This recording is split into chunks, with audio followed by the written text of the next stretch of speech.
Next question. I equal to integration of 1 upon 36 minus x square. आता इथे या इंटिग्रेशनमध्ये जेव्हाही क्वेश्चनमध्ये तुम्हाला डिनॉमिनेटरमध्ये दोन टर्म दिसतील आणि त्यातली एक टर्म एक्स स्क्वेअर असेल, त्यावेळेला दुसरी टर्म जी आहे त्या टर्मला ए स्क्वेअरमध्ये लिहिण्याचा प्रयत्न करायचा, म्हणजे त्याला पण स्क्वेअरमध्ये लिहायचं. So we can write this as 1 upon under root 36 is 6 square minus x square. असं लिहून झाल्यानंतर बघायचं की असा कुठला स्टँडर्ड फॉर्म्युला आपल्याकडे आहे. 6 is the symbol, a is the symbol for 6. So a आपण जे काही स्टँडर्ड फॉर्म्युले लिहिले एक्स स्क्वेअर ए स्क्वेअरचे, त्या फॉर्म्युल्यांमध्ये जो काही ए आहे त्याच्या जागेवर क्वेश्चनमध्ये नंबर येणार आहे, म्हणून आपल्याला त्या 6ला ठेवायचं ए आणि असा कुठला फॉर्म्युला आहे का बघायचं. सो 6च्या जागेवर आपण ठेवणार ए. 1 आहे म्हणून 1 अपॉन अंडर रूट आहे म्हणून अंडर रूट. 6ला रिप्लेस करा ए ने. So 6 square is now a square minus x square. मग बघायचं आपल्याकडे असं कुठला फॉर्म्युला आहे 1 upon under root a square minus 6 square. तर जर आपण बघितलं तर आपल्याकडे 1 upon under root a square minus x square याचा फॉर्म्युला आहे, formula number 23, sine inverse x upon a. So sine inverse x upon a plus c. So हा formula आता आपल्याला आपल्या क्वेश्चनला अप्लाय करता येईल. फॉर्म्युला अप्लाय करताना त्याला कम्पेअर करायचं आपल्या क्वेश्चन बरोबर. आपल्या क्वेश्चनमध्ये 6 ही व्हॅल्यू आलेली आहे एच्या जागेवर, म्हणून आन्सर लिहिताना जिथे ए आहे तिथे काय लिहायचं आहे आपल्याला 6. सो आता आपल्या इंटिग्रेशनचा आन्सर येईल sine inverse of x upon एच्या जागेवर काय ठेवलेलं आहे आपण 6. So x upon 6 plus c. So एकदा नीट बघा काय करायचं आपल्याला. ज्याही क्वेश्चनमध्ये डिनॉमिनेटरमध्ये दोन टर्म असतील आणि एक टर्म एक्स स्क्वेअर असेल, त्या क्वेश्चनमध्ये तुम्हाला दुसरी जी टर्म आहे त्या टर्मला पण स्क्वेअरमध्ये लिहायचे. सो म्हणून 36ला आपण लिहिलं 6 स्क्वेअर. आता आपल्याला असा फॉर्म्युला शोधायचा आहे की ज्यामध्ये 6 स्क्वेअर म्हणजे ए स्क्वेअर असेल, असा फॉर्म्युला आहे का. So 1 upon under root a square minus x square हा 23 नंबरचा फॉर्म्युला आहे. त्याचा आन्सर आहे sign inverse x upon a. So आपल्या क्वेश्चनमध्ये एच्या जागेवर आलेलं आहे 6. सो आन्सरमध्ये पण आपल्याला एच्या जागेवर रिप्लेस करायचं आहे 6. सो आन्सर येईल आपलं sine inverse x upon 6 plus c. Now the next question. Integration of 1 upon under root. आता आपण लिहिलं 36 मायनस एक्स स्क्वेअर, तर आता आपण करू 36 प्लस एक्स स्क्वेअर. आता तुम्हाला कळलेलं आहे की जो 36 आहे त्याला लिहायचं आहे 6 स्क्वेअर. आता फॉर्म्युला शोधायचा आहे इंटिग्रेशन 1 अपॉन अंडर रूट 6ला कन्सिडर करायचं a square plus x square. So डिनॉमिनेटरमध्ये जे लिहिलेलं आहे ती टर्म आपण ॲज इट इज लिहिली, फक्त 6च्या जागेवर रिप्लेस केलं ए. आता ही आपली फॉर्म्युलांची लिस्ट आहे, त्यामध्ये शोधायचं 1 upon under root a square plus x square.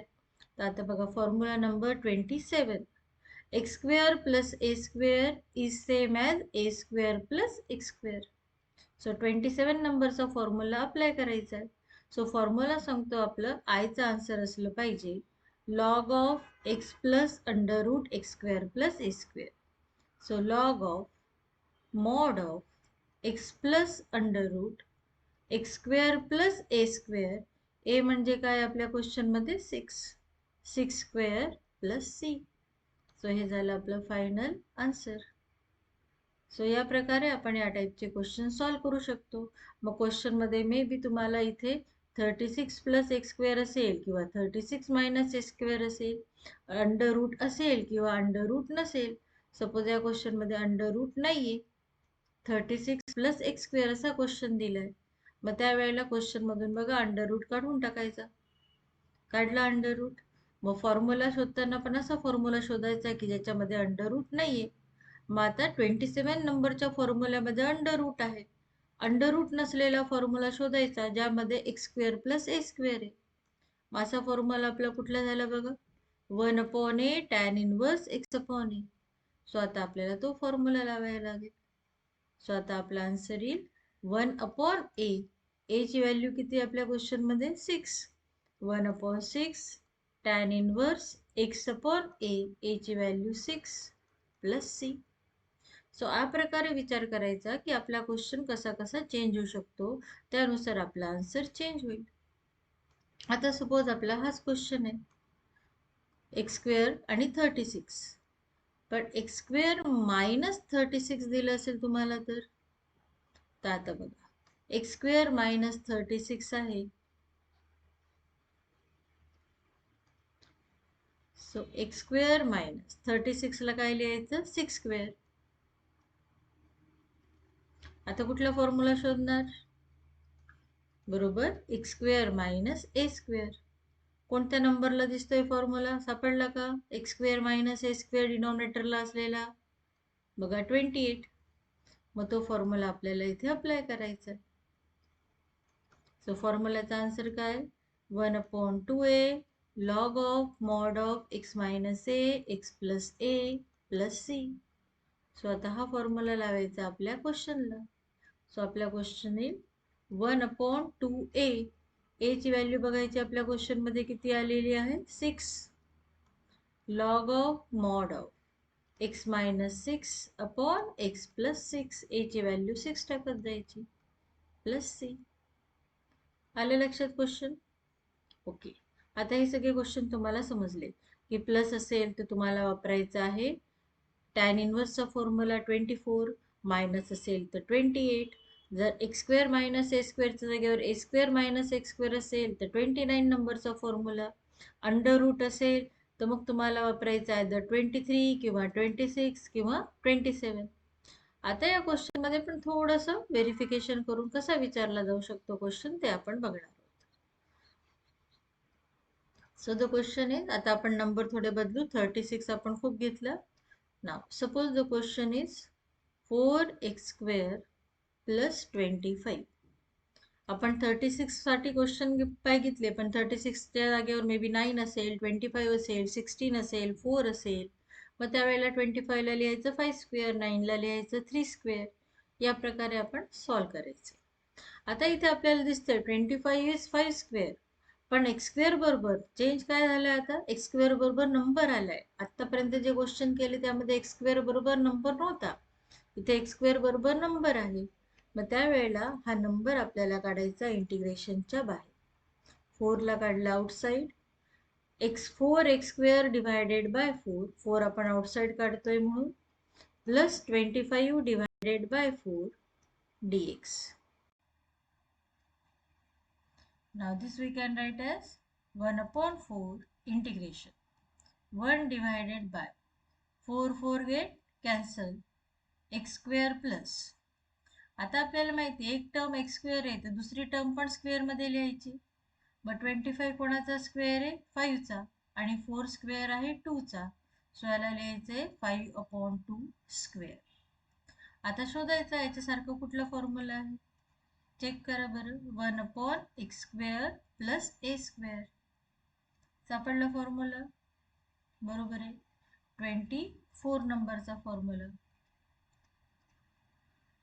So 24 चा फॉर्म्युला यूज करायचा, पण यूज करताना हा बाहेरचा 1/4 तो लिहायला विसरायचं नाही. 1/4. आता आपल्याला लिहायचं इंटिग्रेशनचा आन्सर. इंटिग्रेशनचा आन्सर आहे 1/a. आता a ची व्हॅल्यू किती आलेली आपल्या क्वेश्चन मध्ये बघून घ्यायची, 5/2. tan इनवर्स x/a म्हणजे x divided by 5/2 plus c. आता याला सिम्प्लिफाय करून घ्या. तुम्ही कॅल्सीचा पण वापर करू शकता. न्यूमरेटर मध्ये 1 × 1 इज 1. डिनॉमिनेटर मध्ये 4 × 5/2. 2 ने 4 ला डिवाइड होईल 2 होईल. 5 × 2 10. तुम्ही डायरेक्टली कॅल्सीने केलं तरी चालेल. tan इनवर्स ऑफ, आता हा जो 2 आहे हा डिनॉमिनेटरचा डिनॉमिनेटर आहे, तो न्यूमरेटरला जाईल. सो त्याला आपण लिहू शकतो 2x. तो 2 वरती गेला, 2x divided by 5 plus c. So हे झालं आपलं आन्सर. सो आता हे सगळ्या क्वेश्चनला अप्लिकेबल करायचं. म्हणजे जर आता आपल्या याच क्वेश्चनमध्ये वरती अंडर रूट असेल तर हे बघा, एक महत्वाची मिस्टेक इथे स्टुडंट करतात की बाहेर 4च नेतात. आता बाहेर 4 नाही येणार, बाहेर काही अंडर रूट 4 आलंय. काय लक्षात ठेवायचंय महत्वाचं? आता क्वेश्चन मध्ये अंडर रूट आलेलं आहे, तर बाहेर 1/4 न जाता बाहेर येईल 1/√4. बाकीच्या सगळ्या व्हॅल्यूज ॲज इट इज ठेवायच्या, काही चेंज होणार नाही, फक्त अंडर रूट लावत जायचं आहे. आता इथे आपल्याला फॉर्म्युला शोधायचा आहे 1/x² + a² नाही तर 1/√x² + a², म्हणजेच फॉर्म्युला नंबर 27. सो आपल्याला फॉर्म्युला 27 वापरायचा आहे. इथून आता तुमचा आन्सर चेंज होईल. सो आता आपला आन्सर काय येईल? 1/√4. √4 म्हणजे किती येणार? 2. आन्सर आहे log of mod of x plus. So log of mod of x plus जो काही तुमचा डिनॉमिनेटर आहे अंडर रूट मधला, तो ॲज इट इज इथे लिहून टाकायचा आहे. √x² + 5/2² mod complete plus c. So आपण फॉर्म्युला नंबर 27 वापरला. त्याच्यामध्ये x प्लस जे काही डिनॉमिनेटर मध्ये आहे ते पुढे लिहिलंय अंडर रूट. सो ते आपण ॲज इट इज इथे पुढे लिहून टाकलंय. झाला आपला आन्सर. सो या प्रकारे हा क्वेश्चन मे बी 2 मार्कासाठी तुम्हाला क्वेश्चन नंबर 1 मध्ये अशा प्रकारचा क्वेश्चन विचारला जातो. आता थोडा वेगळा क्वेश्चन आपण घेणार आहोत. हे सगळे स्टँडर्ड फॉर्म्युलांवरचे क्वेश्चन होते. आता आपण थोडं ट्रिग्नोमेट्रीचा क्वेश्चन घेऊया. So integration of 1 divided by 1 + x² minus cos x divided by sin² x bracket complete dx. आता 1/1 + x² हा तर तुमचा स्टँडर्ड फॉर्म्युला आहे, म्हणजे जे तुमचं टॅन इनव्हर्सचा आन्सर आहे तेच आन्सर त्याचे. पण प्रश्न कुठे येतो? cos/sin². तर आपल्याला कॉसचं इंटिग्रेशन माहिती, साईनचं इंटिग्रेशन माहिती, पण इथे काय आलंय? cos/sin². याला आपल्याला करावं लागेल सिम्प्लिफाय. मग तेव्हा sin² ला लिहायचं आपल्याला sin x × sin x. इतर टर्म्स ॲज इट इज लिहायचे. Now this is integration of 1/1 + x² minus. Now we know that cos/sin. cos/sin is cot x. आता काय उरलेलं आहे बघा, sin x डिनॉमिनेटर मध्ये म्हणजे काय उरले? 1/sin x. आणि 1/sin म्हणजे काय असतो? cosec x.